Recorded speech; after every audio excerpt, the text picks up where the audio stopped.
will continue this evening by first completing our saga of the first temple. And this means the temple, in whatever form it existed, and it evolved up until the time of its destruction by the Babylonians. Then afterwards, we're going to begin the long and profound chapter 8 of 1 Kings, because it revolves around the initial dedication of Solomon's temple so that services of worship to Jehovah could begin within it. Now, we're taking the time at this point to follow and sum up the history of the first temple because it plays such an important role in defining the context for the history of Israel. And the history of Israel over the next several hundred years had everything to do with the character and actions of a long series of Israelite kings, both good and wicked ones, who ruled over a fractured promised land. And the nature of their leadership was always visibly manifested in their attitude towards the temple and towards the priesthood in Jerusalem. Now, recall from our previous lesson that within a few years after King Solomon's death, Israel fell into a civil war. They divided back into the more historically traditional northern and southern coalitions of tribes, and therefore what was for 80 years a single united kingdom of God with one king over all the tribes and tribal territories was now two separate kingdoms, each with their own monarch. So as we discuss these two kingdoms of Israel, or as the Bible often calls them, the two houses of Israel, first understand that these two kingdoms came into being very quickly after Solomon's death. And second, that the name for the southern kingdom was Judah, the name for the northern kingdom was Israel. But within 30 to 50 years after the two kingdoms were established, the northern kingdom's name was no longer Israel, but Ephraim, or Ephraim Israel for the sake of clarity.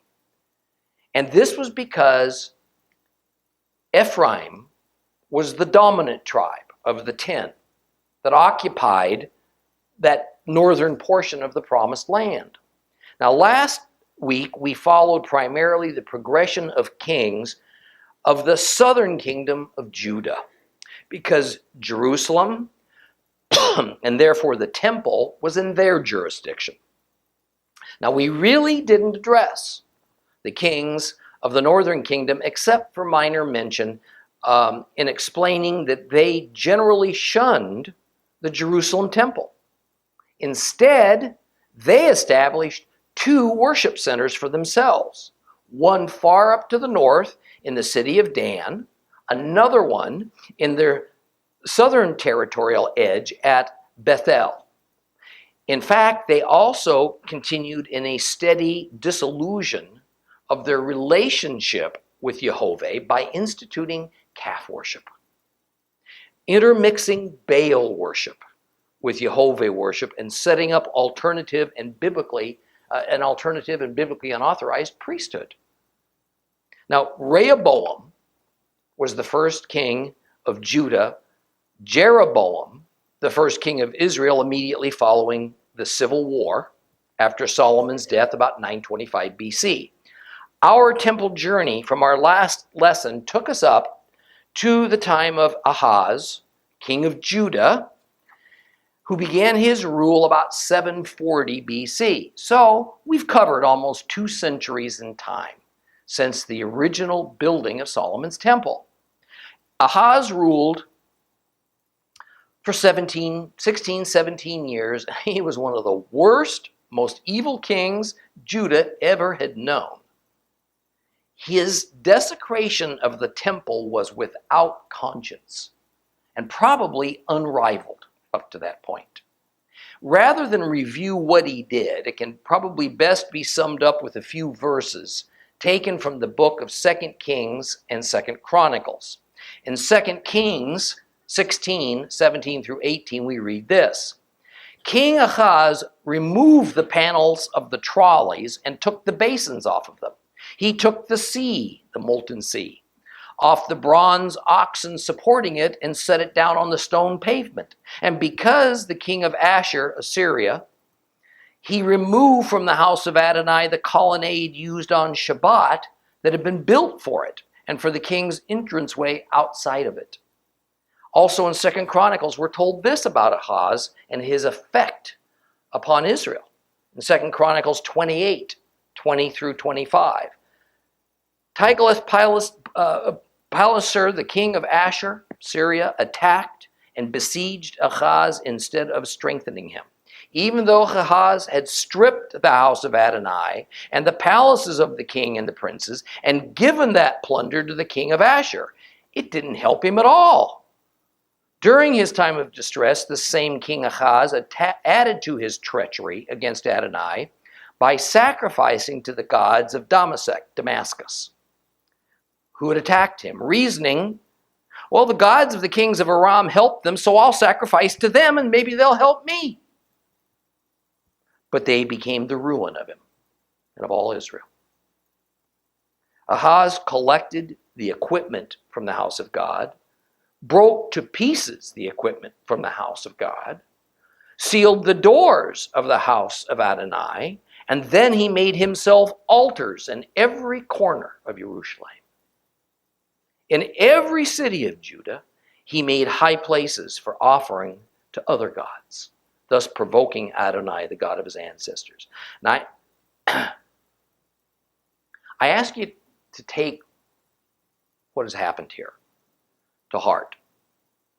Notice how the entire kingdom of Judah suffered because of one unusually bad leader, who on the one hand insisted that he was a true worshiper of the God of Israel, but on the other mixed the worship of their gods in his worship of Jehovah.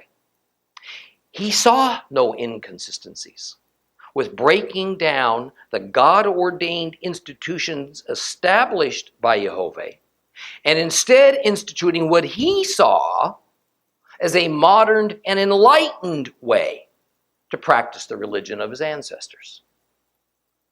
And he did this because he was certain that he and presumably the citizens of Judah would benefit by being tolerant and inclusive and adapting to the new geopolitical realities of the region. You know, it probably made political and economic sense to him to take this path. But in a relatively short time, it proved ruinous for the nation and people of Judah. In fact, in a final act of rebellious defiance towards the Lord, Ahaz closed the doors to the temple, and he stopped its vital services. But his son, Hezekiah, followed him and set about to make the temple operational again. So Hezekiah began his rule now over Judah. In about 725 BC, about the same time that the northern kingdom of Ephraim, Israel, was in process of being conquered by Assyria. Now, I want to be clear on this because the historical context is critical to our understanding Holy Scripture and much prophecy that has yet to play out. From this point forward, now part of the reason that Hezekiah's father Ahaz was so accommodating to the Assyrian king Tiglath-Pileser was because the Assyrian Empire was enormous. It was growing. It was virtually unstoppable, and had already put the northern kingdom of Ephraim, Israel, under siege. Ahaz, king of Judah, saw what was happening all around him, and he figured it was better to switch than fight. So he tried to fashion a vassal relationship with Assyria that would allow him to remain in power and Judah to remain a Hebrew nation. Now, it is usually said in historical textbooks that the northern kingdom of Ephraim Israel was conquered in 722 BC, about the third year of Hezekiah's reign. But in reality, that's merely when the final stronghold of the northern kingdom, which was Shomron, Samaria, the capital city, fell to Tiglath-Piles's armies. The northern kingdom had been under assault by the Assyrians for at least a decade before that happened. And tribal region by tribal region, the 10 northern Israelite tribes that populated that area were deported to faraway lands and scattered all over the vast Assyrian Empire. This is where the legend of the 10 lost tribes of Israel was born. And the only real inaccuracy of that so-called legend is when we add the word lost to its title. These people were never lost to themselves, except spiritually speaking, maybe. Their exile was the result of their own desire to give up their Hebrew heritage, their Hebrew God, and instead adopt the ways and gods of their Gentile neighbors. These 10 tribes in exile knew exactly who they were, and many of them have doggedly maintained their tribal identities right up until today. Now, sadly, the vast bulk of those tribal members, however, lost their identities as they just melded their genes with the many people and races of the Gentile world. Therefore, understand this was the difficult situation that King Ahaz operated under. Now, so did his son and the new king, Hezekiah. They were basically trying to survive as a tribe and as a nation of Hebrews and hoping to remain in the land. And they did so by submitting to Tiglath-Pileser, king of Assyria. And this submission involved accepting great societal changes and even further intentional intermixing of the worship of the Assyrian gods with the worship of Jehovah. Now, we see this same process happening in modern times. In Europe, as the leaders of nation after nation there move to distance themselves from what little remains of their Christian heritage so that they can appease the violent onslaught of the Muslim religion in what is to them just a pragmatic political accommodation in order for their nations to survive and for their leaders to remain in power. And naturally, it involves tremendous social and financial upheaval, a watering down, or even an abandonment of traditional morals and ways of life, and an all-encompassing religious and cultural tolerance that is advertised as modern intellectual enlightenment and religious freedom. And it is this new enlightenment and religious tolerance that forms the rationale for the enormous changes that are underway in European society. That is really nothing but raising the white flag of surrender to Islam. And despite what American leadership might say publicly, the United States is on the same path. We're just a few years behind Europe is all. And the recognition of this danger by the USA citizenry is why such movements as the Tea Party spontaneously sprang to life. It's also why there's a growing protest and an uprising of evangelical Christians from years of passivity and silence, as well as a swelling chasm between evangelical Christians and denominations who on the one side want to embrace this new enlightenment and religious tolerance, but on the other side want to rediscover and return to the biblical ways of old. It is this seeking to reform Christianity back to a fundamentally biblically based faith values, morals, that's at the core of Hebrew roots Christianity. And I tell you all this as both a context for Ahaz's and Hezekiah's reigns, and I tell you as a warning. The outcome of embracing religious tolerance as a philosophy and making a pact with the pagans was not what those ancient Jewish leaders hoped that all their compromising with other religions and nations would bring. And in our time, the outcome of the Judeo-Christian institutions' insistent march towards religious tolerance and inclusiveness will not be what the modern church or synagogue or even political leaders hope for either. Rather, the result is going to be the destruction of the Judeo-Christian ethic and social order that's been the firm foundation of the Western world for well over a millennia, even though some modern religious and political leaders regularly deny that it's ever existed. Further, with the help of an expanding crowd of heretical and anti-Semite Christian leaders, this new era of enlightenment and tolerance is going to deceive countless numbers of worshipers of Christ into adopting new ways that are abominable from the Lord's perspective. And it will inevitably lead to ruin. It will bring a severe response from the Lord. Now, does this sound like a fire and brimstone, all hell is about to break loose message? I hope it does, because that's what it is. I hope it is. See, history's cyclical. Solomon so wisely noted, there's nothing new under the sun. We've all witnessed this before.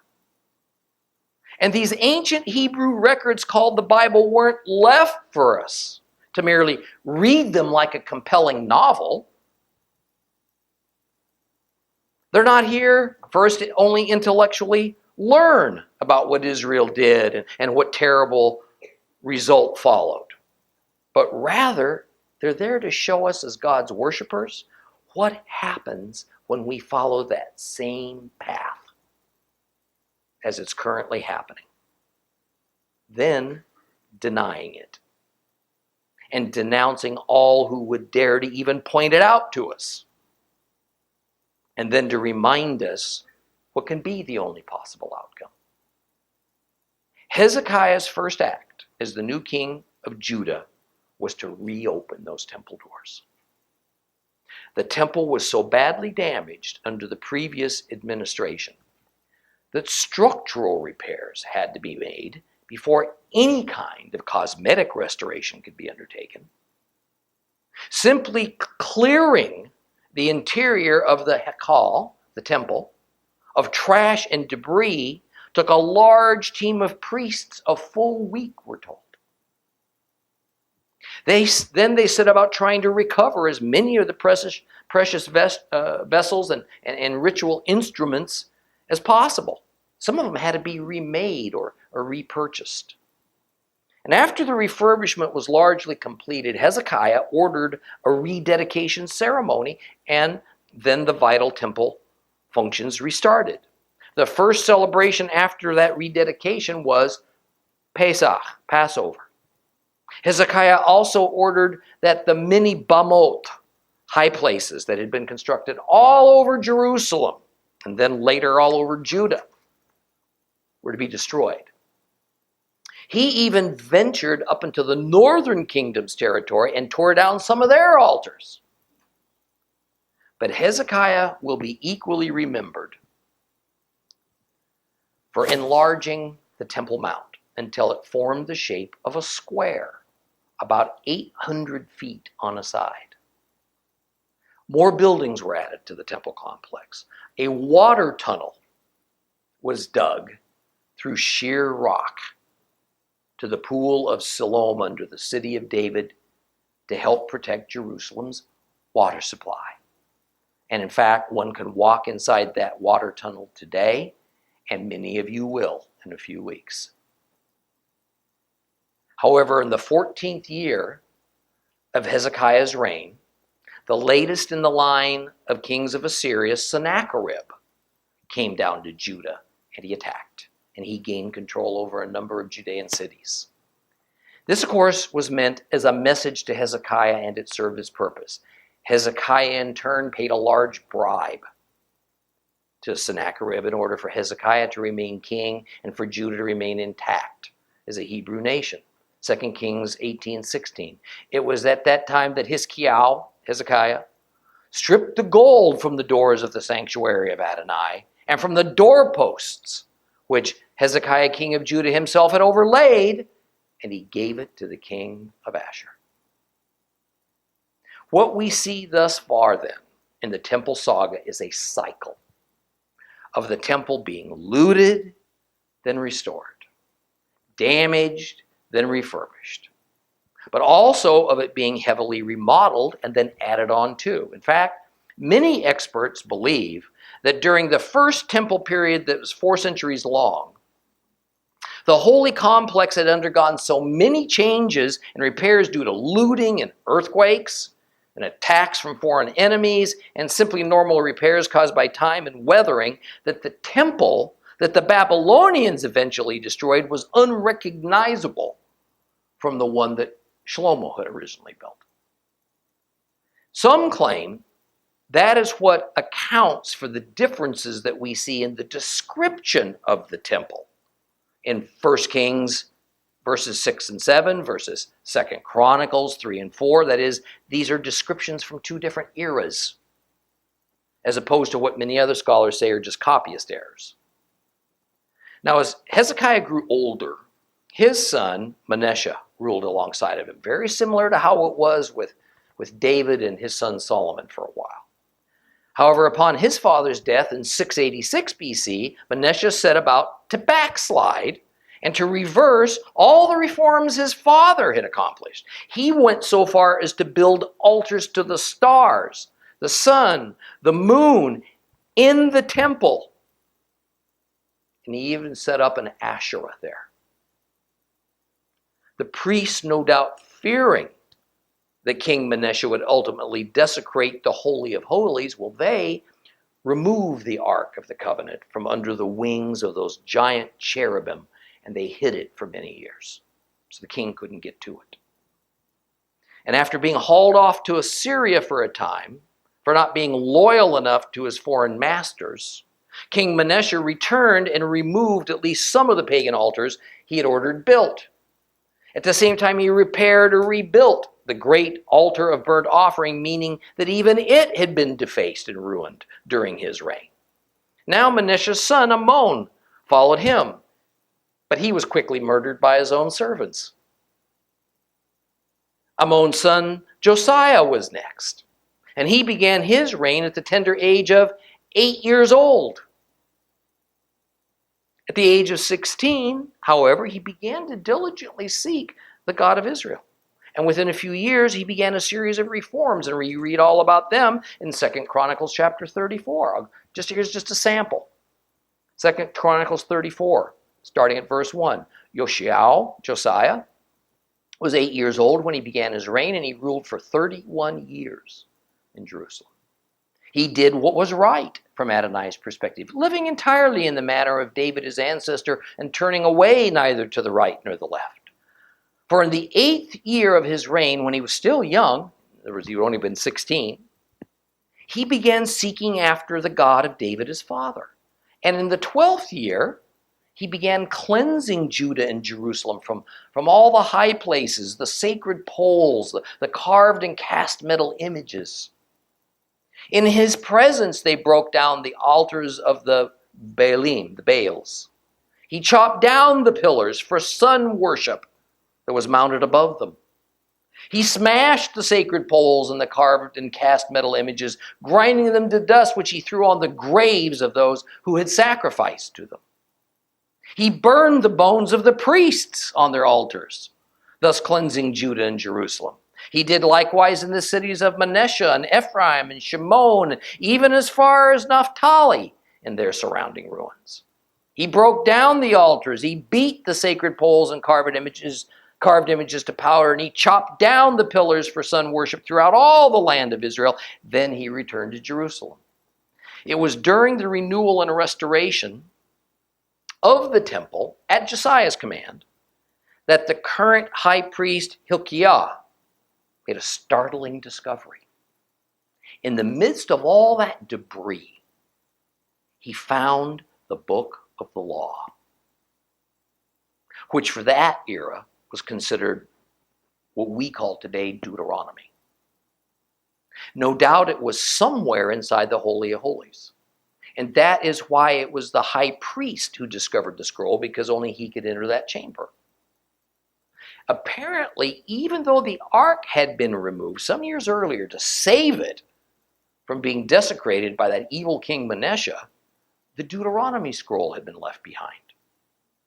Now recall that the book of the law, Deuteronomy, was placed outside of the ark, not inside the stone with the stone tablets from Mount Sinai, so it would not have gone with the ark into hiding. So now Josiah took his turn in history at rebuilding the temple, and once it was completed, he ordered that the ark be returned to its rightful place in the Holy of Holies. And this is the point at which the mystery of the whereabouts of the Ark of the Covenant actually begins, because this is the last time that we will hear of the Ark of the Covenant until the prophet Jeremiah's statement in Jeremiah 3 that indicates that the ark is gone from the temple and its whereabouts are unknown. And yet Jeremiah says that at some future time, when all the nations of the world call Jerusalem the throne of God, then it shall be rediscovered. I want to comment here. I'm not about to get into the currently unsolvable debate over the modern location of the Ark of the Covenant. Some claim the Vatican has it. Others say it's in Ethiopia. Still others say it's buried under the Temple Mount. Some insist that it was destroyed. I'm going to say this much. While I don't have a strong opinion on where it is, I do strongly believe it was not destroyed. And it exists just as it was originally made during the days of Moses. There is no hint whatsoever in the Bible that it was destroyed. There is no extra-biblical documentation that claims its demise. And it is self-evident that if any writer of the Bible had sufficient evidence that the Ark of the Covenant didn't exist any longer, certainly they would have spoken of it. The ritual furnishings of the temple had been damaged and looted or destroyed and then replaced several times over. So if a Hebrew leader actually thought that the Ark of the Covenant was permanently gone, it's hard to imagine they didn't just fashion a new one. Ever since the Babylonian exile, there was and remains an unshakable belief that the Ark of the Covenant is intact and hidden somewhere. I don't think we're far away from it resurfacing if the prophecy of Jeremiah 3 is being correctly interpreted.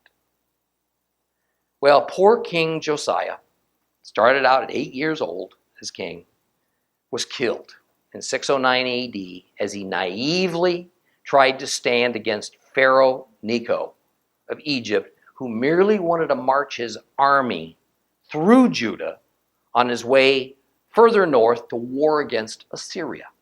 Because Josiah stubbornly refused and then needlessly wounded Pharaoh's army, Necho retaliated by subjugating Judah, and he appointed a fellow named Jehoiakim as a vassal king over Judah.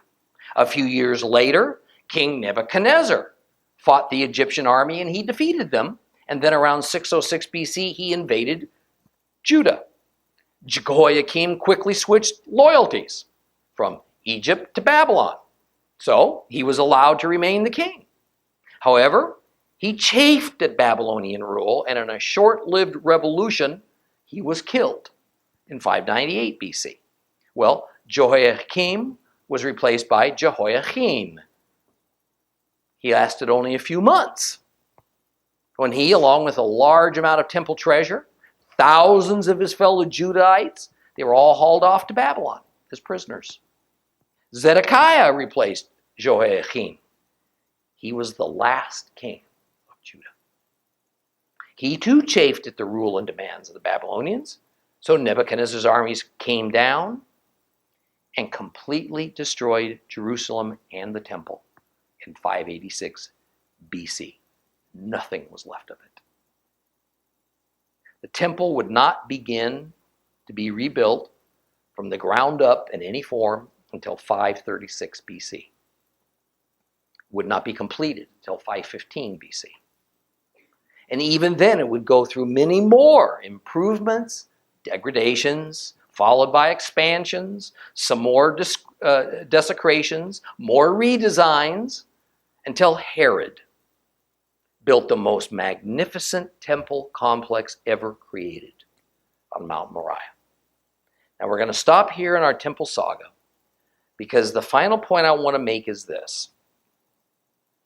There are interminable arguments and debates about whether the temple destroyed by the Babylonians should even be considered Solomon's temple due to everything that had happened to it by then. And if the terribly modest replacement temple built after the Babylonian captivity ought to be thought of as the second temple. And if indeed it was the second temple, should Herod's temple then be considered the third temple, or should it be considered as a remodel and just an expansion of the second? And so, will the prophesied temple of modern times be the fourth temple or the third temple? Oh, these are the arguments that go on every day. The bottom line is, nothing is very nice and neat in Bible history, nor in Bible prophecy. If we're going to have an intellectually honest study of the Bible and then an equally intellectually honest discussion of its meaning and application, then we have to realize we don't have all the answers supplied to us by God's Word about what happened in the past and what's going to happen in the future. But even more, we certainly can't reasonably expect to understand Bible history from only the New Testament. Nor can we expect to have a reasonable understanding of what lay ahead of us prophetically from only the Old Testament. And some of the rigid interpretations that pass for truth today within Christianity are really little more than speculations that support personal agendas. And this is in order for denominations to have something to differentiate themselves one from the other. For pastors and teachers to create followings. Sometimes to generate lucrative book sales. And what we also see is that Solomon's creative interpretation of what a proper temple to God ought to look like from the viewpoint of a Hebrew society in 960 BC is very different from that of the Israelites of 800 BC, then 700 BC, then 600 BC, and then in the early 500s BC. Herod's temple, built about 20 years before Yeshua's birth, envisioned it in yet another way, as does, by the way, Ezekiel's millennial temple that is yet to come.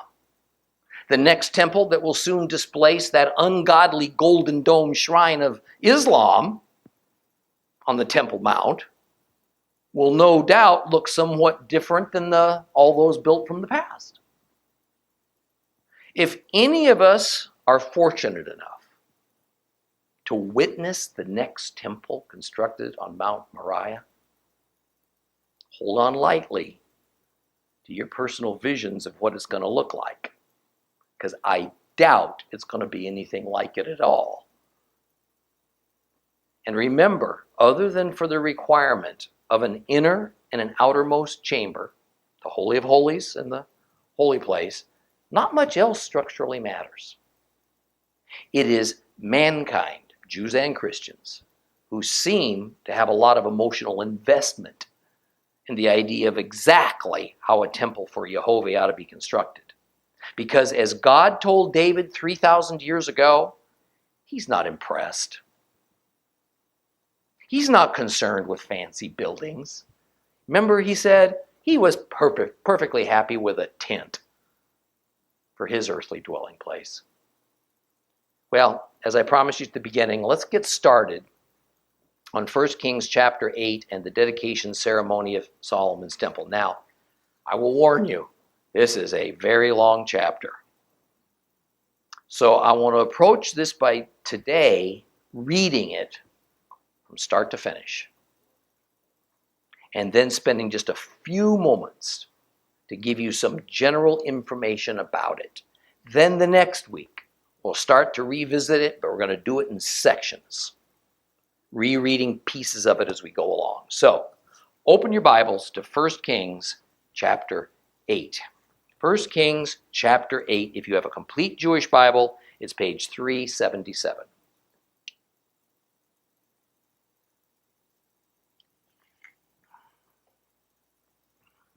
1 Kings chapter 8. Then Shlomo assembled all the leaders of Israel, all the heads of the tribes and the chiefs of the paternal clans of the people of Israel, to King Shlomo in Jerusalem to bring the ark of the covenant of Adonai out of the city of David, also known as Zion. All the men of Israel assembled before King Solomon at the festival in the month of Etanim, the 7th month. All the leaders of Israel came. The priests took the ark, and they brought up the ark of God, the tent of meeting, and all the holy utensils that were in the tent. These are what the Kohanim and Leviim, priests and Levites, brought up. King Shlomo and the whole community of Israel assembled in his presence. They were with him in front of the ark, sacrificing sheep and oxen in numbers beyond counting or recording. The priests brought the ark for the covenant of Adonai into its place inside the sanctuary of the house, to the especially holy place under the wings of the cheruvim, the cherubim. For the cherubim spread out their wings over the place of the ark, covering the ark and its poles from above. The poles were so long that their ends could be seen from the holy place in front of the sanctuary, but they could not be seen from outside. They are there to this day. There was nothing in the ark except the 2 tablets of stone, which Moses put there at Horeb, when Adonai made the covenant with the people of Israel at the time of their leaving the land of Egypt. And when the priests came out of the holy place, the cloud filled the house of Adonai, so that because of the cloud, the priests could not stand up to perform their service, for the glory of Adonai filled the house of Adonai. And Shlomo said, Adonai said he would live in thick darkness, but I have built you a magnificent house, a place where you can live forever. Then the king turned around and he blessed the whole community of Israel. And the whole community of Israel stood as he said, Blessed be Adonai, the God of Israel, who spoke to my father David with his mouth and fulfilled his promise with his hand. And he said, Since the day I brought my people Israel out of Egypt, I chose no city from any of the tribes of Israel in which to build a house, so that my name might be there. But I did choose David to be over my people Israel. Now, it was in the heart of David my father to build a house for the name of Adonai, the God of Israel. But Adonai said to David my father, Although it was in your heart to build a house for my name, and you did well that it was in your heart, nevertheless you will not build the house. Rather, you will father a son, and it will be he who will build the house for my name. Now Adonai has fulfilled this spoken word of his.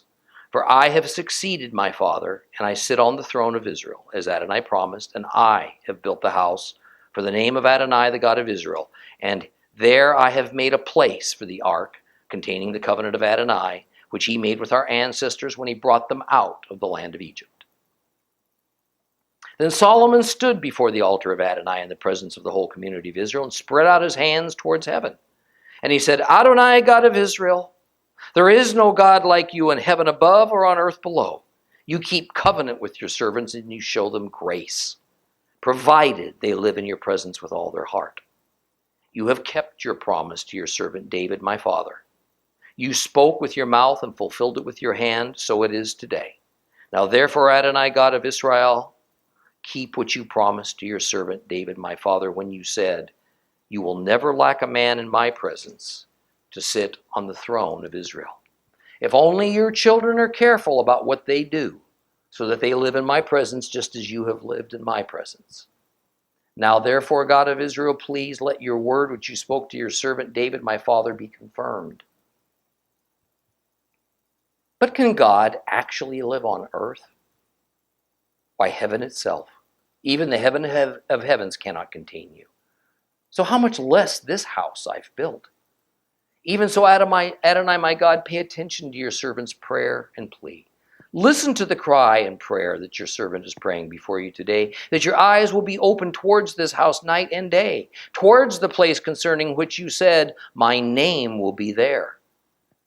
In order to listen to the prayer your servant will pray towards this place. Yes, listen to the pleas of your servant, also to that of your people Israel when they pray towards this place. Here in heaven where you live, and when you hear, forgive. If a person sins against a fellow member of the community and he is made to swear under oath, and he comes and swears before your altar in this house, then hear in heaven and act and judge your servants. Condemn the wicked, so that this way of life devolves on his own head, vindicating the one who is right, giving him what his righteousness deserves. When your people Israel sin against you and in consequence are defeated by an enemy, then if they turn back to you, acknowledge your name and pray and make their plea to you in this house. Hear in heaven, forgive the sin of your people Israel, bring them back to the land you gave their ancestors. When they sin against you and in consequence the sky is shut so that there is no rain, then if they pray towards this place, acknowledge your name and turn from their sin when you have brought them low, hear in heaven, forgive the sin of your servants and your people Israel, since you keep teaching them the good way which they should live, and send down rain on your land which you have given your people as their inheritance. If there's famine in the land, or blight, or windstorm, mildew, locusts, or shearer worms, or if their enemy comes to the land and besieges them in any of their cities, no matter what kind of plague or sickness it is, then regardless of what prayer or plea anyone among all of your people Israel makes, for each individual will know what is plaguing his own conscience. And the person spreads out his hands towards this house, here in heaven where you live, and forgive, and act. And since you know what is in each one's heart, give each person what his conduct deserves, because you and only you know all human hearts, so that they will fear you throughout the time they live in the land you gave our ancestors. Also the foreigner who does not belong to your people Israel, when he comes from a distant country because of your reputation, for they will hear of your great reputation, your mighty hand, and your outstretched arm. When he comes and prays towards this house, then hear in heaven where you live, and act in accordance with everything about which the foreigner is calling to you, so that all the peoples of the earth will know your name and fear you, as does your people Israel, so that they will know that this house which I have built bears your name. If your people go out to fight against their enemy, no matter by which way you send them, and they pray to Adonai towards the city you chose, towards the house I built for your name, then in heaven hear their prayer, their plea, uphold their cause. If they sin against you, for there is no one who doesn't sin, and you're angry with them, and you hand them over to the enemy, so that they carry them off captive to the land of their enemy, whether far away or nearby. Then if they come to their senses in the land where they've been carried away captive, they turn back. They make their plea to you in the land of those who carried them off captive, saying, we have sinned, we acted wrongly, we behaved wickedly. If in the land of their enemies who carried them off captive, they return to you with all their heart and being, and they pray to you toward their own land which you gave to their ancestors, towards the city you chose, toward the house I have built for your name, then in heaven where you live, hear their prayer and plea. Uphold their cause. Forgive your people who've sinned against you. Forgive their transgressions which they've committed against you. And give them compassion in the sight of their captors, so that they will show compassion towards them. For they are your people, your inheritance, whom you brought out of Egypt, out of the flames of the iron furnace. May your eyes be open to the plea of your servant and to the plea of your people Israel, so that you will hear them whenever they cry out to you. For you made a distinction between them and all the peoples of the earth by making them your inheritance. And you said through Moses your servant, when you brought out our ancestors out of Egypt, Adonai Elohim. When Shlomo had finished praying all of this prayer and plea to Adonai, he got up from in front of the altar of Adonai where he had been kneeling with his hands spread out towards heaven, and he stood up and he raised his voice to bless the whole community of Israel. And he said, Blessed be Adonai, who has given rest to his people Israel in accordance with everything he promised. Not one word has failed of his good promise, which he made through Moses his servant. May Adonai our God be with us as he was with our ancestors. May he never leave us or abandon us. In this way he will incline our hearts towards him, so that we will live according to his ways, observe his commandments and laws and rulings, which he ordered our fathers to obey. May these words of mine, which I have used in my plea before Adonai, be present with Adonai our God day and night, so that he will uphold the cause of his servant and the cause of his people Israel day by day. Then all the peoples of the earth will know that Adonai is God, there is no other. So be wholehearted with Adonai our God, living by his laws, observing his mitzvot, his commandments, as you are doing today. And then the king, together with all Israel, offered sacrifices before Adonai. For the sacrifice of peace offerings, which Shlomo offered to Adonai, he offered 22,000 oxen, 120,000 sheep. Thus the king and all the people of Israel dedicated the house of Adonai. That same day, the king consecrated the center of the courtyard in front of the house of Adonai, because he had to offer the burnt offering, the grain offering, and the fat of the peace offerings there. For the bronze altar before Adonai was too small to receive the burnt offering, the grain offering, and the fat of the peace offering. So Shlomo celebrated the festival at that time. All Israel, a huge gathering that had come all the way from the entrance to Hamath to the Wadi of Egypt, celebrated with him before Adonai our God for 7 days, and then for 7 more days, 14 days in all. On the 8th day, he sent the people away. They blessed the king, and they returned to their tents full of joy, glad of heart, for all the goodness Adonai had shown to David his servant and to Israel his people. What a magnificent chapter. This long chapter can be viewed as being in 3 parts. First, the bringing of the ark, the remnants of the Wilderness Tabernacle, and the various ritual vessels to the temple that was now atop Mount Moriah. Second of all, Solomon's prayer of temple dedication. And third, the blessings of the congregation of Israel and the many sacrifices that will initiate now the temple services. There's also a brief mention of another event, and that is the celebration of the Feast of Tabernacles, Sukkot, that takes place in conjunction with the temple dedication ceremony. Now, the most interesting and I think controversial aspect of the opening couple of verses is when the temple dedication ceremony took place. Notice that we're told that it happened in the 7th month. However, if we go to 1 Kings chapter 6, go back in it, we read this. The foundation of the house of Adonai was laid in the 4th year in the month of Ziv. In the 11th year in the month of Bul, which is the 8th month, all parts of the house were completed as exactly as designed.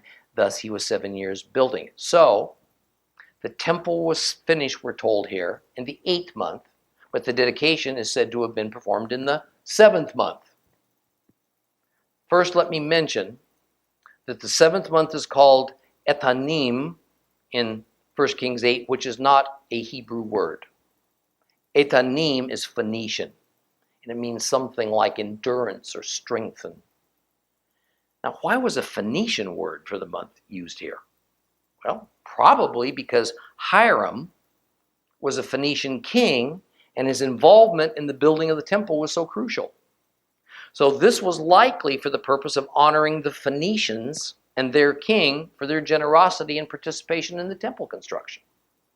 Etanim, the 7th month, is today called Tishri.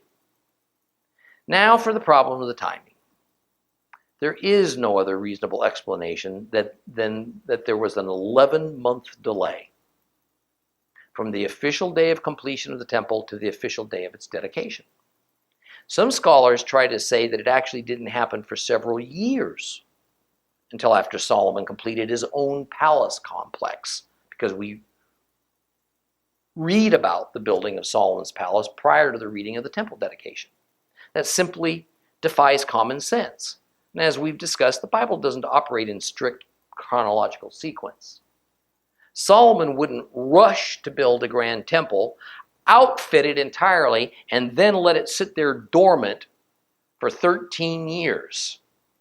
There is no evidence that Solomon saw any kind of a temporal connection between the temple and his palace that could account for a 13-year wait. But why would he wait even an 11-month period to dedicate the temple and start to use it? You know, it's actually not hard to understand if one knows the Torah. The 7th month is a very special holiday month in the Hebrew religious calendar because the 3 fall feasts occur then, as ordained by God. The feast of Yom Teruah, today it's called Rosh Hashanah, that happens on the 1st day of the month. The feast of Yom Kippur, that happens on the 10th day of the month. And then finally, the feast of Sukkot, that begins on the 15th day of the month and lasts for 8 days. The key to understanding why this exact time was chosen to dedicate the temple is not contained in the festival, that is the more obvious one in this chapter, Sukkot. Rather, it's because of Yom Kippur. The issue was that the Ark of the Covenant had to be placed into the newly built Holy of Holies in order for the temple to become functional. But only one person, the high priest, was authorized to enter that chamber, and just as importantly, on only one day of the year, Yom Kippur. So the temple couldn't be dedicated and anointed unless the ark was in the Holy of Holies, but that couldn't happen except on the 10th day of the 7th month of the year, Yom Kippur. So the wait of 11 months from the date of the temple's completion to the date it could be dedicated was so that the next Yom Kippur could arrive. And so the high priest could enter the Holy of Holies to place the Ark of the Covenant there. We'll continue with chapter 8 next week. Please rise.